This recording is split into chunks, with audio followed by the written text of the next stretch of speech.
In today's video, I'm going to continue with and finish up the Fighters Guild questline featured in the Elder Scrolls 3 Morrowind. Last time, I was told by Percius to speak with Hrundi, the trusted guild steward over in Sadrith Mora, for more contracts. Hrundi's quests were fairly neutral and straightforward, involving giving aid to the citizens of the province.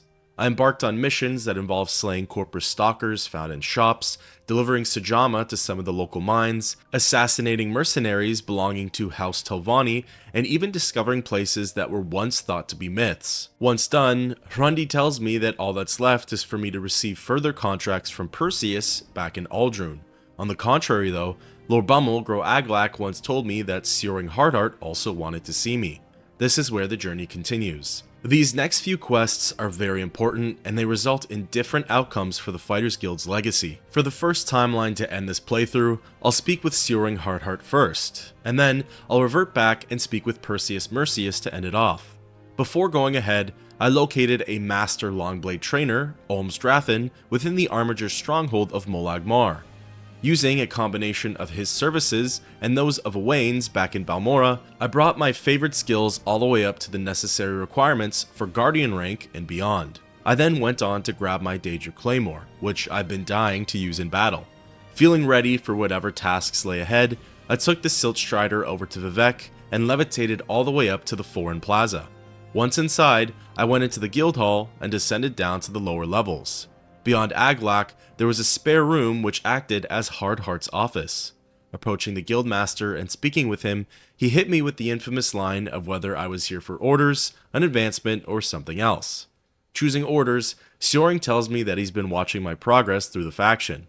He says that someday I'm going to make a fine guildmaster. However, with all of the unrest over in Cyrodiil, Hardheart claims that the guild needs allies. These friends are needed to preserve the guild's existence and legacy. Seoring finishes his opening dialogue by saying that he needs me to kill the bosses of the Thieves Guild. With a lot to unpack here, I first asked him about the unrest in Cyrodiil City. Seoring believes that Uriel Septim was never a strong and capable leader, and he calls him dying of age and illness a coward's death. If only Seoring could see how Uriel really bites the dust. Apparently, Chancellor Akato is the one pulling the strings of the Empire, and allegedly, all of Uriel's heirs are shape-shifting Daedra planted there by Jagar Tharn. As Hardheart puts it, the Empire is in chaos. Some suspect the Legionnaires are going to be pulled out of the province and sent to personally protect the Emperor from usurpers. This will leave greed and envy in the eyes of multiple generals, and they're going to set their gazes on the throne. The only Imperial factions that are going to survive are those with the strongest allies. As for those allies that Seoring speaks of, he openly admits to making deals and alliances with the Kimona Tong. He likes the way they think and the way they're able to operate with such efficiency. He recognizes that the Thieves Guild already has very poor footing within the province, but they're a direct competitor with the Kimona Tong and therefore need to be eliminated. He reiterates that the Thieves Guild bosses need to be taken out if real change is going to be brought to Vardenfell. Inquiring about the leaders, Hardheart specifically calls out 3 of them. Helend can be found at Dirty Muriel's Corner Club within Sadrith Mora. He says that I can kill any other operatives found within. The next one is Habasi the Khajiit, and she can be found within the South Wall Corner Club of Balmora. The final one is Angoth, and he can be found within the Rat in the Pot over in Aldrune. Once all of the bosses are dead, I'm to report back to him.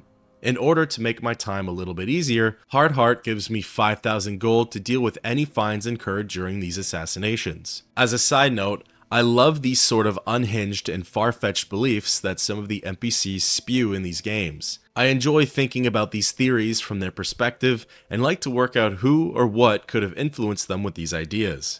Is there any sliver of truth present within these pieces of dialogue, or should they all be taken with a grain of salt? It's conversations and bits like these that make me have a deeper appreciation for this game.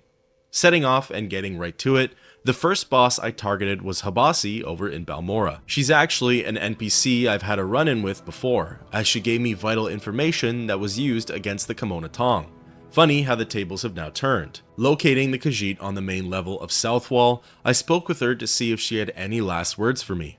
Unfortunately, she didn't, so I cast Frenzy and let her make the first move. Sugarlips is level 19 and fights with a glass dagger. Lucky for me, my long blade skill was boosted pretty high, and the Daedric Claymore is able to deal some serious damage. With Sugar Lips Habasi defeated, I was curious to see if anyone else in the tavern was going to try and fight me next. Due to frenzy though, nobody budged and respected the rules of the land. Moving on to the next boss, I took the Silt Strider over to Aldrune and looked around for Angoth in the Rat in the Pot. Locating the Bosmer, I also wanted to try and get some dialogue out of him, but nothing really important came from it. So, I ran the same procedure over on him and struck him down with the Daedric Claymore. He's a level 19 scout and fought with a steel dagger. Upon his death, no one came over to me either and abided by the first strike law. The last of the bosses was Big Helend, and she was located somewhere over in Sadrith Mora. Heading over to the coastal town, it admittedly took me a little bit to find Dirty Muriel's Corner Club. Once inside, I asked some of her lackeys about her whereabouts, and even whilst charmed, they never gave up any information, which I can certainly respect. Ascending upstairs, I laid eyes on the High Elf and quickly scanned her dialogue options. Not really seeing what I wanted out of it either, I cast the Almighty Frenzy spell and challenged her to one-on-one combat. Helend was level 17 and fought with a Silver Spark Blade. 2 strikes with the Claymore, and that marked the end for all 3 of the Thieves Guild bosses. It was a pretty simple enough task, and honestly, one of the easier ones in terms of combat.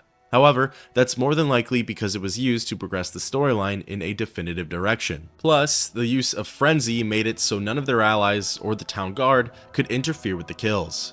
Returning back to Sioring, he asked if the job has been taken care of yet.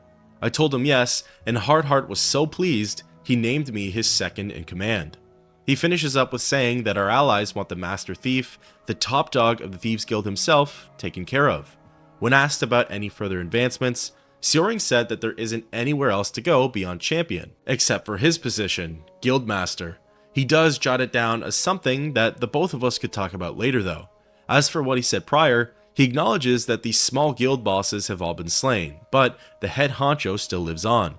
Apparently, the Master Thief of the Thieves Guild, Gentleman Jim Stacy, and his second in command are hiding out in Simon Ferlini's bookstore. My main target is Jim, but his comrade would be a decent score for the Kimona Tong as well.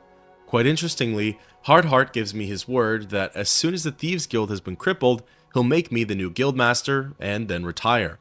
Feeling pretty good about his offer, I left the faction hall and descended down to the lower wasteworks of the Foreign Quarter. Making my way into the canal works, I eventually located the bookstore and entered inside. The shop was quaint and small. At first, as far as I could tell, Simon and I were the only people in here. Attempting to speak with him, I wanted to see if he had anything to say about Gentleman Jim Stacy or the Thieves Guild in general, but there wasn't anything pertaining to those topics.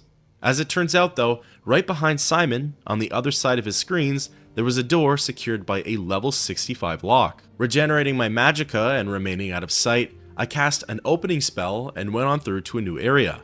This room was just as small as the last, and seemingly acted as a secret hideout of sorts.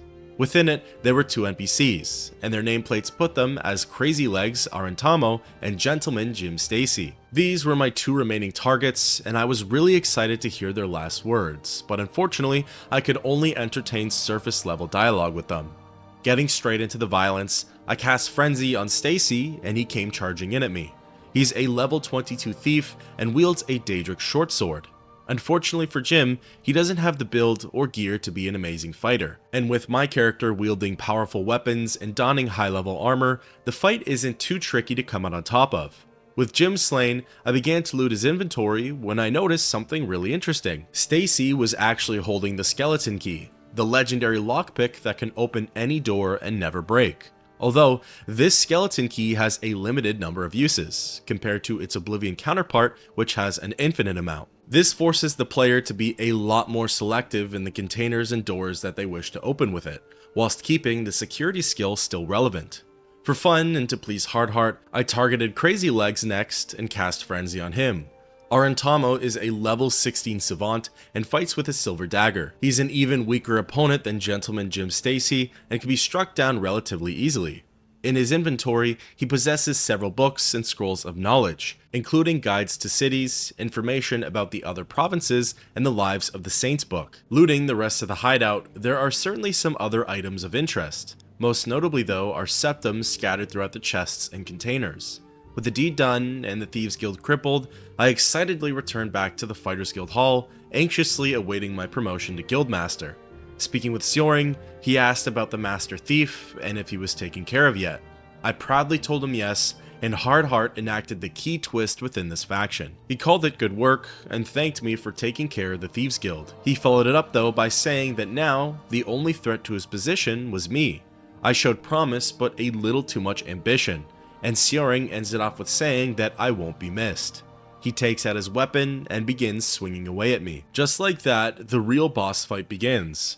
Hardheart is a level 23 drill master, and he wields a warhammer of smiting. According to Percius, the Nord is one of the best fighters the guild has seen in a really long time. Wielding my two-handed Daedra Claymore, I struck Sjoring down in the halls of Vivek's Fighters Guild, and with his death, his worst fears came true. I rose to the rank of Guildmaster and completely pushed him to the side, smudging his legacy with this faction. There are a few enchanted pieces that can be found within Hardheart's old quarters.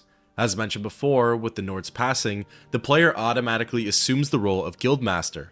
Most NPCs can accept this, but a few of them can't. Speaking with Lord Bummel Groaglak, he notices that I've risen to the rank of Master, but he claims that he's the one who will take over as leader of the faction. He says that he won't let me take his rank. Lord Bummel turns hostile and charges in at me. Aglak is a level 19 smith and wields a drow club. I would say that he's an easier opponent to handle than Hardheart, if his level wasn't already a major influence over that, and I was able to strike him down with a few hits.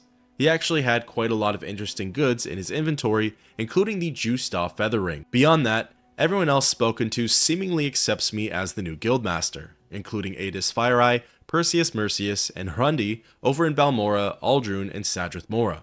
Speaking with Mercius, most of his dialogue surrounding the Fighters Guild and my new position results in him saying that only time will tell if I'll be a good master, and that he hopes I'll use my power and influence to steer the guild in the right direction. As mentioned prior, this is one of two endings for the Fighters Guild, and now I'll revert back in order to speak with Percius Mercius instead of Sjoring. Traveling over to the Aldrun Hall, I got my promotion to the rank of Guardian and asked for more orders. The Imperial told me that the only way to save the Fighters Guild from the corruption of the Kimona Tong is to eliminate Sjoring Hardheart and those who are loyal to him. Mercius tasks me with taking out Adis Fireeye and Lord Bummel Groaglak first. If accomplished, he said that he'll stick his own neck out for me and support me as the new Guildmaster. Interestingly, when asking him about the other two guild stewards, he gives me their exact locations, practically as if I hadn't already received whole questlines from them. This confused me at first, but as it turns out, players don't need to do every single quest in the faction to get to an ending. All that matters is progression through the guild ranks, as the title of Guardian is needed to continue with either Hardheart's or Mercius's final quests. Traveling to Balmora, Adis was my first target.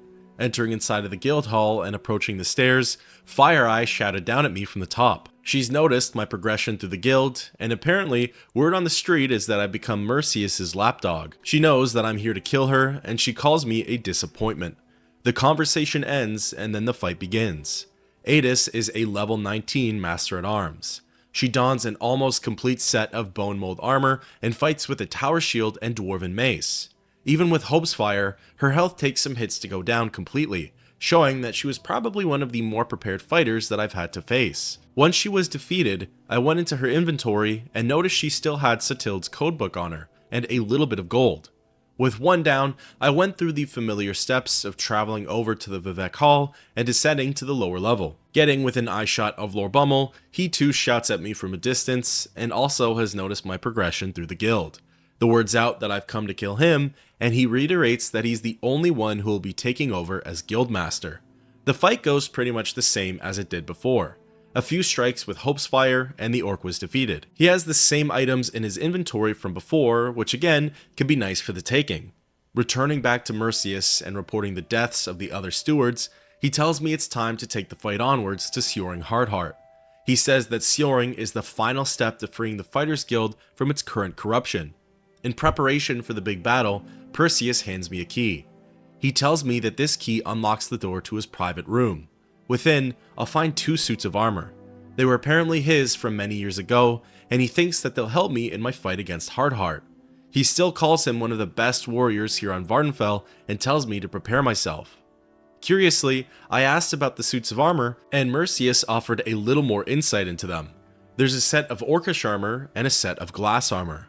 The orc set was gifted to him after he helped out to uncover the truth surrounding an imperial soldier being unjustly accused of murder. The glass set was gifted to him from Athen Serethi of House Redoran.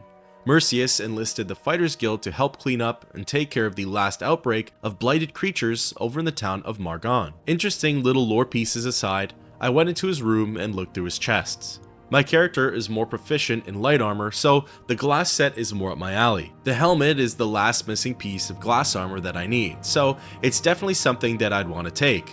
Once finished up in Aldrune, I recalled back to Vivec and approached Sioring.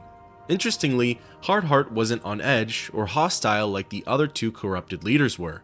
In fact, he didn't even suspect a thing, and instead offered me his quest of killing the Thieves Guild bosses. Deciding to just go ahead and cement my legacy, I cast Frenzy on the Nord and struck him down again. The fight went pretty much the same as last time, with Hardheart falling in a few strikes. With the corruption ended and the guild ready to turn a new leaf, I traveled back to Mercius and told him of the good news. He said that I had saved the faction from Sioring and the Kemona Tong, and this time, as promised, the better man actually named me the new guildmaster and congratulated me in the end. He shares with me most of the same dialogue prompts from before, except this time, Percius has something interesting to say for the Sioring Hardheart topic. Mercius claimed that although the Nord was slain, the guild shouldn't rest so easily. He fears for troubling times ahead, and not just for the Fighters Guild, but for all of Tamriel. The Imperial tells me to be ready for anything, and that my position as Guildmaster should be to try and protect the Fighters Guild.